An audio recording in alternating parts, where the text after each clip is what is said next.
Welcome back to the VMware Community Roundtable Tech Talks powered by vBrownBag. First vBrownBag Tech Talk of the show. Thank you everyone in the audience for joining me today. Thank you everyone online for joining me as well.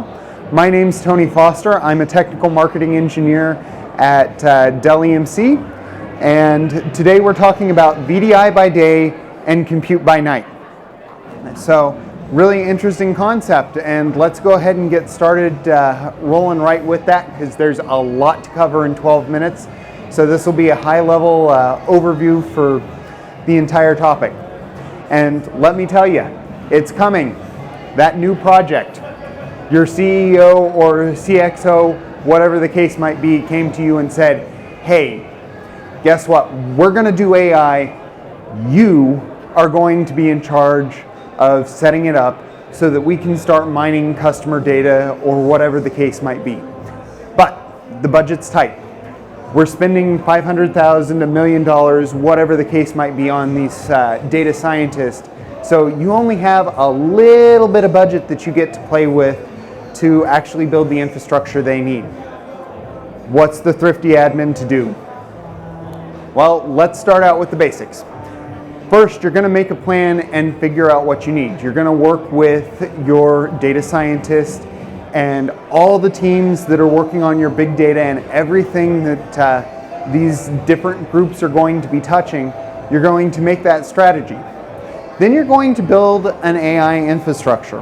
And I'm not going to get into how you build that AI infrastructure, but you're going to build that AI infrastructure, even if it's only a small AI infrastructure. And lastly, you're going to enhance that with spare resources. Spare resources from within your environment. And you're probably going, what spare resources? Let's take a look at your VDI environment. Here's a rough curve of what many people's VDI environment utilization looks like for a typical day, Monday through Friday. You see that down at the bottom of the graph, from 1 a.m. all the way to about 7, it's fairly low. About 3 hosts are in use to provide the virtual desktops that people need. Then it spikes up, is pretty high throughout the day, and then it drops back down. And you can see the table there with the active host and everything in play. Well, that also means you've got a bunch of idle hosts during those times. So we've got that represented here on that orange line. 22 hosts just sitting idle over the night. You can really gain some powerful cycles, especially when you consider that each one of those hosts can probably hold 3 or more GPUs. That's 66 GPUs sitting idle in your environment. Why not gather those resources? Why not pull those in and make those something to extend your AI infrastructure on? So let's dig into how you can actually do that. So I actually came up with a fairly simple approach. This is actually the flow chart that I used for some scripts that we're going to talk about here in a few minutes. Basically, if there are spare resources, let's let our AI workloads consume those resources. And if there aren't spare resources, let's start suspending. And suspending is an important idea here. Suspending our AI workloads and letting VDI or whatever other areas that we're harvesting from have those resources back so that they can continue to function like we expect them to. And the whole plan of that is to maintain a steady state throughout the environment. So once we can do that, then we can make it repeatable and just put it in a while loop and let it sit there and run continuously in our environment so that we can pull resources in and out as we need them. So it's going to look something like this. We've got an imbalance here. VDI keeps growing. Our compute resources shrink down. It gets to a balanced state. Life is good.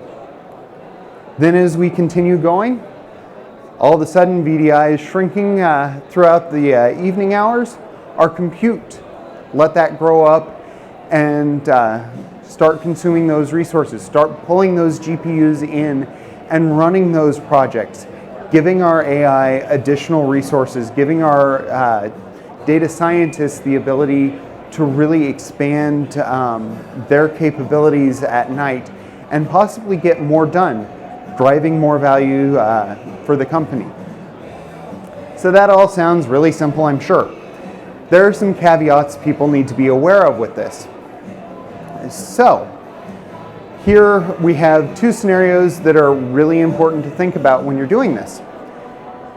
With NVIDIA virtual GPUs, which is what I do in the script, you can't mix vGPU profiles. Basically, the virtual graphics card that you provide to your virtual machine. So for example here, I have two T4 4Cs.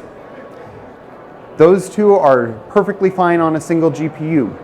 But if I try and start a T4 8Q profiled virtual machine on that vGPU or on that physical GPU, it's actually going to fail. So we can't mix those. So you've got to put some logic in there to pay attention to where you're starting virtual machines.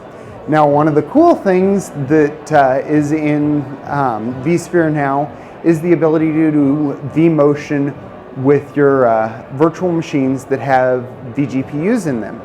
So you can start figuring out and consolidating your loads onto a given set of hosts and then not have to worry about, am I going to be mixing profiles? So it becomes a very powerful tool for people. The other part is vGPUs lock a slot on the GPU when they're powered on. So even if you have a machine that's powered on and it's not doing anything, it's going to consume a slot, so you can't get those resources back. That's where the suspend comes into play, which I mentioned was important earlier. You can suspend a VM that has a running GPU in it. That means you can suspend virtual desktops if need be, or shut them down, especially if they're automatically composed for you. And you can also suspend your AI and machine learning workloads. So you can go through, suspend them, release the GPU resources back so that your VMs come in, or your VDI comes in and consumes those resources. And when they come back online, when they are resumed, you can go in and actually grab hold of right where you left off and not have to kill jobs, not have failed jobs in your AI environment or your ML or DL or HPC environment. Lots of power comes with this.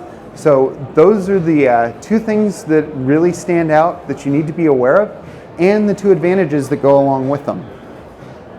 So you're probably wondering at this point, what methods do we have to do this? A lot of data scientists like Slurm, and there's a great presentation on using Slurm to do VDI by day and compute by night, and the link is right there, wondernerd.me, VDI by day, compute by night. You can go there and watch this wonderful presentation that was done with VMware and NVIDIA at the GPU Tech Conference earlier this year. The other option, the option I've done and made publicly available, is to do it with PowerCLI. PowerCLI, most everybody in the space is familiar with PowerCLI and how it works. It's a free software tool that comes with vSphere, so you can go in and do this however you want. You can go in and modify my code and knock yourself out. And that gets us to really the approach I took with this. So I did this in a two-phase approach on PowerCLI. I went through and built a control plane that does all of the logic, if this is busy, release. If not, go ahead and power up another machine. Otherwise, it's in a stable state and life is good. Just keep looping and wait until my state changes. What I use to do the state is actually a capacity function. So there is a capacity function that sits there and looks at your environment, queries how many GPUs you have in your environment, how many hosts, and calculates the total number of slots, and then says this is the spare capacity with this vGPU configuration. And you can see that formula right there on the bottom, and it's actually a little more complex than that. So because I don't have a whole lot of time, I'm not going to actually delve deep into the script, but you can actually go out, pull down the script from my blog. So script is out there. You can go to the GitHubs and pull all the code and everything. I try and keep it updated. It's a little out of date right now, so there should be an update coming for it shortly after VMworld this year that'll add the T4s and some of the exciting things that have been announced or will be announced. So that is where you can get your hands on this, and you can actually play with this in your own environment, try it out, and do tweaking and stuff. It's all documented there in the details. One last thing to really wrap this up is you can't forget about the licensing though. So first off, you have to license your vGPUs correctly. You can use the Q series and C series. That is typically what you will see in this space. The Q series is a new series from NVIDIA that is focused on the compute workloads. And if you go by the NVIDIA booth today, they actually have some really cool stuff associated with this. And the other thing is vSphere licensing. So VDI has a special license where you don't license the ESXi host.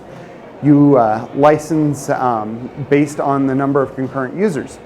Because of that, they have very specific instructions about what your workloads can be. So you want to make sure that you're following those specific requirements on what you can use. VMware vSphere Scale-Out is one option for that. So I'm getting the thumb to go. So here's a wrap-up of really what it does. We're going back and forth as things move. Be sure to catch these VMworld sessions throughout the week. They're really important and really have good tie-ins to this. And if you have questions, catch me after the end of the session. I'm happy to answer them. Or you can catch me on Twitter, Facebook, or wherever else Wonder Nerds are found.